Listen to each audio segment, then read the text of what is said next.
ଅଜଗର ମଧ୍ୟ ଗୋଟେ ଗୁରୁ, ଯେ ପାଠ ପଢ଼େଇଛି ସେ ଗୁରୁ। ଆପଣ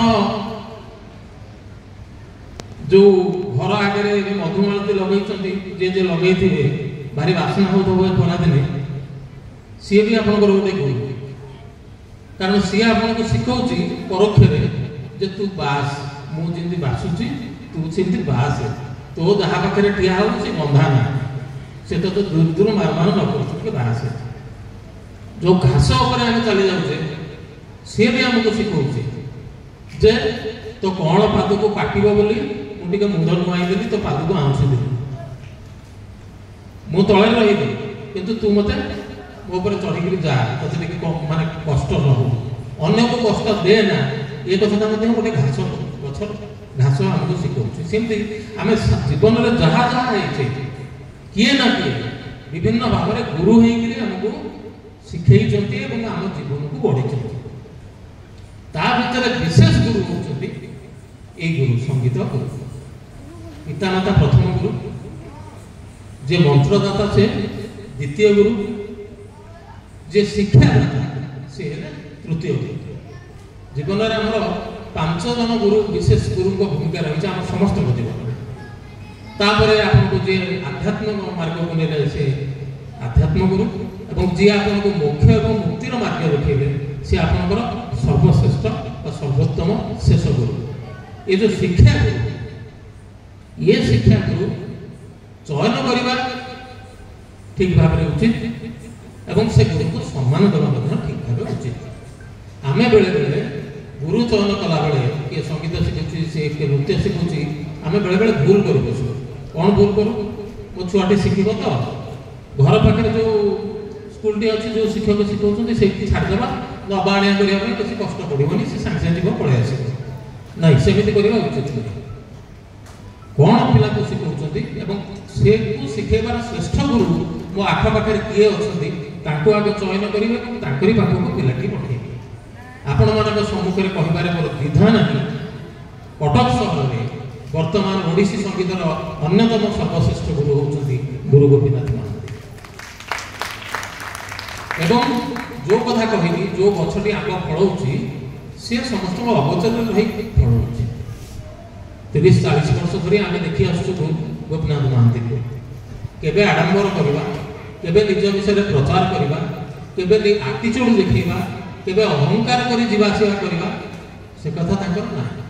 ତାଙ୍କର କ'ଣଟା ଅଛି, ମୁଁ କିଛି କରିବି, ମୁଁ ଶେଷ ନିଶ୍ୱାସ ପର୍ଯ୍ୟନ୍ତ ସଙ୍ଗୀତ ସାଧନା କରିବି ଏବଂ କିଛି ଭଲ ଛାତ୍ରଛାତ୍ରୀ ତିଆରି କରିବି ଯେଉଁମାନେ ଓଡ଼ିଶୀ ସଙ୍ଗୀତକୁ ବଞ୍ଚେଇ ରଖିବେ, ଆଗକୁ ବଢ଼େଇବେ। ସେଥିପାଇଁ ଆପଣମାନଙ୍କ ପରେ କୃତଜ୍ଞତା ଜଣାଉଛି, ନମସ୍କାର କରୁଛି ଗୁରୁ ଗୋପୀନାଥ ମହାନ୍ତିକି, ଯେ ନିରଳସ ଭାବରେ ତାଙ୍କର ସାଧନା ସେ 40 ବର୍ଷ ଧରି ଅବିରତ ଜାରି ରଖିଛନ୍ତି ଏବଂ ବହୁ ପିଲାଙ୍କୁ ସୃଷ୍ଟି କରିଛନ୍ତି। ଆଜି ସୌଦାମିନୀ ତାଙ୍କର ଅନ୍ୟତମ ଶିଷ୍ୟା, ସେ ଏଇଭଳି ବହୁ ଶିଷ୍ୟ ଶିଷ୍ୟା ତାଙ୍କର ଅଛନ୍ତି। ସୌଦାମିନୀ ଟିକେ ଗୁରୁଙ୍କ ମୂଲ୍ୟ ବୁଝନ୍ତି, କାରଣ ସେ ନିଜେ ଗୁରୁ, ତେଣୁ ଗୁରୁଙ୍କ କଥା କହିବେ। ଏଇଠି ବହୁତ ସେମିତି ଶିଷ୍ୟ ଶିଷ୍ୟା ଅଛନ୍ତି, ସେ ଲାଜ କରିବେ କହିବା ପାଇଁ ଯେ ଗୁରୁ ବୋଲି, କାଳେ କିଏ ତାଙ୍କୁ ଭାବିଦେବ କି ଗୋପୀନାଥ ମହାନ୍ତିଙ୍କ ଷ୍ଟୁଡେଣ୍ଟ, ଇଏ ଏମିତି ନୁହଁ, ରବିଶଙ୍କର ଷ୍ଟୁଡେଣ୍ଟ, ଉସ୍ତାଦ ଆଲ୍ଲା ଖାଙ୍କ ଷ୍ଟୁଡେଣ୍ଟ, ଏଇଆ କହିଲେ ମୋତେ ବଡ଼ ବଡ଼ ଲାଗିବ। ଏମିତି ଲୋକ ବି ଅଛନ୍ତି, ଆମେ ତାଙ୍କୁ ଦେଖିଛୁ। ସେମିତି କେବେ ହେବେ ନାହିଁ, ପିଲାମାନଙ୍କୁ କେବେ କରିବେ ନାହିଁ। ମା ଶାରଳାଙ୍କ ନାଁରେ ଏ ଅନୁଷ୍ଠାନ, ମା ଶାରଳା ସବୁ ଦେଖୁଛନ୍ତି ଏବଂ ତାଙ୍କର ଆଶିଷ ଆମ ସମସ୍ତଙ୍କ ଉପରେ ଅଛି। ସେ ଆଶିଷ ଏମିତି ସମସ୍ତଙ୍କ ଉପରେ ରହୁଥିବ। ମୁଁ ମା ଶାରଳାଙ୍କ ନିକଟରେ, ପ୍ରଭୁ ଜଗନ୍ନାଥଙ୍କ ନିକଟରେ ପ୍ରାର୍ଥନା କରୁଛି, ଗୁରୁ ଗୋପୀନାଥ ମହାନ୍ତିଙ୍କୁ ସେ ଏଇଭଳି ସଦା ଚିର ଯୌବନ ଦାନ କରିଥାନ୍ତି। ଗୋଟେ ଖରାବେଳେ ସେ ଆସି ମୋ ପାଖରେ ପହଞ୍ଚିଗଲେ ବାଇକ୍ ଧରି। ମୁଁ କହିଲି, ଏ ଯେଉଁ ଭୀଷଣ ଖରା 43 ଡିଗ୍ରୀ ହେଲାଣି, ଟୋକାମାନେ ଡରୁଛନ୍ତି ବାହାରକୁ ଯିବାକୁ। ଗଲାବେଳକୁ 4ଟା ଗାମୁଛା, 5ଟା ଗଗଲ୍ସ, ତା ସାଙ୍ଗରେ ପୁଣି ଆହୁରି କ'ଣ କ'ଣ ଧରିକିରି ଯାଉଛନ୍ତି, ପାଣି ବୋତଲ। ଆପଣଙ୍କର କିଛି ନାହିଁ, ଆମେ ଧରିକି ବୁଲିଲେଣି ନା କ'ଣ ଅଛି, କ'ଣ ଅସୁବିଧା, କ'ଣ ଅସୁବିଧା, ପଳେଇ ଯାଉଛି ଆଉ କ'ଣ। ଏଇ ଯେଉଁ ଭାବନା ତାଙ୍କର ए भावनाटा ताको दौची किए ताको कर्म कर्म कला बेले से भाबु नाहांती मोर बयस के हेलाणी मते खरा काटिबो कि नहीं कथा किसी भावना से कर्म रे व्यस्त अछि एभली जन कर्मयोगी आम सहर रे गुरु रूपे आज तंकर साधना जारी रखिछथि आम सहर पई मध्य सौभाग्य कटक सहर पई मध्य सौभाग्य कटक रो धीरे धीरे सब कथा उठी जाउछि समस्त भुवनेश्वर महान होउछथि किंतु एभली गुरुक पई कटक सहर रो किछिटा इज्जत आज भी बचि गिर रहिछि जो उठी आमे ये सभा करूचे उत्सव करूचे ओडिसी संगीत ओडिसी नृत्य जो हेतुशाला कहले भूल होनी ये हूँ से आगुरी गोटीपुआ नृत्य था ओडिसी शास्त्रीय नृत्यर जो मर्यादा दिगला तापाई जो गवेषणा है जो साधना है जो परीक्षा निरीक्षा है जो गुरु मैंने कले यही कला विकास केन्द्र कले कला विकास केन्द्र और सेपटे नेशनल म्यूजिक एसोसिएशन एनएम ये दुईटार उद्यम ओडिसी गीत को जो व्याकरण में पकागला आगुरी मन इच्छा जी जहाँ गाई जाते कि गोटे शैली भर को निर्दिष्ट पुणी अणागला तार लोक साक्षी हूँ कला विकास केन्द्र आज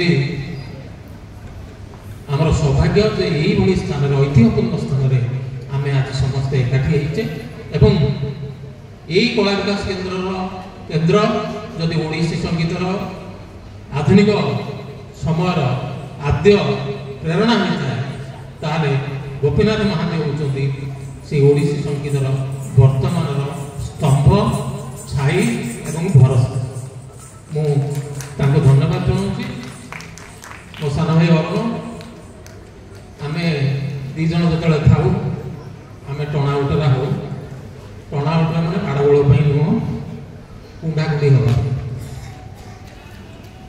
आजिकल तो कुंडाकुंडी हो पाना कारण समस्त मन जाए पेटे तेणु समस्त पेटटा पड़ी हृदयटा संकुचित हो जाए हृदय छोट हो जाए तेणु आप जो जन को कुंडेबे कौन होजिकल ना पेट को पेट बाजू छाती की छाती बाजू ये कथाटी खाली दृश्य दृष्टि मुझे कहूनी ये कथाटी ये आम लोभी पेट पर आम चिंता हो जाए आम छाती आम चिंता नहीं छातीर सुरक्षा आम करूँ किंतु आम पेट बाजू कि छाती बाजू आम चेष्टा सब रखीचु टणाटणी हम आलिंगन करूँ करुले केतबले जब पेटा बढ़ू कमिक भाई खाऊ आ बढ़ से हिसाब से जो आम जाऊ टणाटणी हो तले बसु टणाटणी होकर बसु बंधुगण आपण मैंने ये कलार कथा पड़ी कलार सबुठ बेसिक भित्तिभूमि हूँ नम्रता सहिष्णुता साधना निष्ठा एवं संकल्प एति थे आपण मानक पिला बहुत दूर पर्यंत जापर ये सबू थी जब तार नम्रता रही अहंकार होदर से रही जिते से जहाँ कहते स्टूडियो में गायला पुणी बम गीत शिखा सेमती जदि अल्प सफलतार जन सन्तुष्ट होगा सी अधा बाटे रही जो मैंने पहाड़ ऊपर जा पहुँची चढ़िक से ये पहुँची जे राति चढ़ा आरंभ कले राति शेष हो गलानी कि से चढ़ा छाड़ी ना आरोहण करवा छाड़ी ना मझे भावी ना राति बढ़ीगले मत निज टी आएगा मुझे शोई पड़ी जदि से भावी था जदि अधे शोई पड़ी था सका से पहाड़ अधे था शीर्ष चढ़ी न था अतएव ये आरोहण जारी रहू चलवा जारी रहू जो कुनी झीटी दौड़ा मो आगे मैंने आपण मान पिला आगामी दिन जो कुनी कुनी पिला माने सेमती दौड़ू था चारिपटू नाली नेली आलुओ विच्छुरित होता आम संगीत जगत को कला जगत को आलोकित करूँ पछरे रहीकि गुरु मान माँ शारदा प्रभु श्री जगन्नाथ आशीष ढाली दौथु यही कामना सहित शारदा कला केन्द्र समस्त कर्मकर्ता को आपण मान धन्यवाद जन मोर वक्तव्य शेष कर नमस्कार जय जगन्नाथ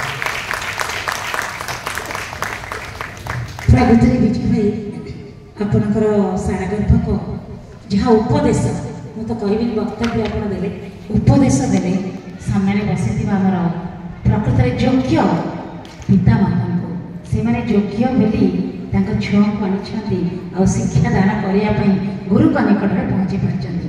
ସେଇମାନଙ୍କ ପାଇଁ ମୋର ଜୋରଦାର କରତାଳି ହେବା ନିତାନ୍ତ ଆବଶ୍ୟକ। ମୁଁ ମଧ୍ୟ ପ୍ରଣାମ ଜଣାଉଛି। ଆଉ ବିଶେଷ କ'ଣ ବା କହିବି, ବିଜୟ ଭାଇ, ଗୁରୁ ଗୋପୀନାଥ ମହାନ୍ତି ଆଉ ଶ୍ରଦ୍ଧେୟ ଅରୁଣ ମନ୍ତ୍ରୀ ମହୋଦୟଙ୍କୁ ସତରେ ପାଇ ଆମେମାନେ ସମସ୍ତେ ନିଜକୁ ଗର୍ବିତ ମନେ କରୁଛୁ। ଆର ପରବର୍ତ୍ତୀ କାର୍ଯ୍ୟକ୍ରମ ସେଇମାନଙ୍କ କରକମଳରେ ଯଦି ଆଜି ସମ୍ବର୍ଦ୍ଧିତ ହେବାକୁ ଯେଉଁମାନେ ଯାଉଛନ୍ତି ସେମାନେ ନିଜକୁ ନିଶ୍ଚିତ ଯୋଗ୍ୟ ମନେ କରିବେ।